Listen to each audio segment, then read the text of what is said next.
നമ്മൾ ഇന്നത്തെ പരിപാടി എന്ന് പറഞ്ഞു കഴിഞ്ഞാൽ ഈ 3 വള യൂസ് ചെയ്തിട്ട് എങ്ങനെ ഒരു ക്യാൻഡിൽ ഹോൾഡർ ഉണ്ടാക്കുക എന്നാണ്. അപ്പോൾ നമുക്ക് നോക്കിയാലോ എങ്ങനെ ഒരു ക്യാൻഡിൽ ഹോൾഡർ ഉണ്ടാക്കാമെന്ന്.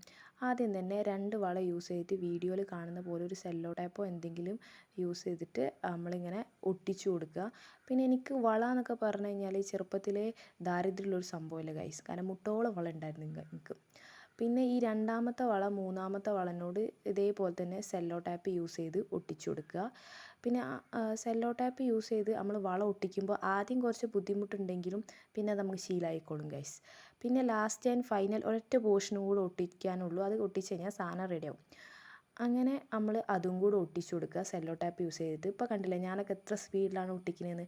അതല്ലെങ്കിലും അങ്ങനെയാണല്ലോ, practice is make the perfect skill of മാൻ എന്നല്ല നമ്മൾ പറയുക. അപ്പോൾ സാധനം റെഡി ആയിക്കണ്. പിന്നെ അതുപോലെ ഒരു കാർഡ്ബോർഡ് വെട്ടി അതിൻ്റെ മേലെ ഒട്ടിച്ചു കൊടുക്കുക. പിന്നെ അതുപോലെ ഒരു ചെറിയ ക്യാൻഡിൽ വെച്ച് കൊടുക്കുക. പിന്നെ ക്യാൻഡിൽ കത്തിക്കുക. അപ്പോൾ ഇതാണ് നമ്മളെ ഫൈനൽ ലുക്ക്. വീഡിയോ ഇഷ്ടപ്പെട്ട് കഴിഞ്ഞാൽ ലൈക്കും സബ്സ്ക്രൈബും ചെയ്ത് സപ്പോർട്ട് ചെയ്യാൻ മറക്കൂലല്ലോ.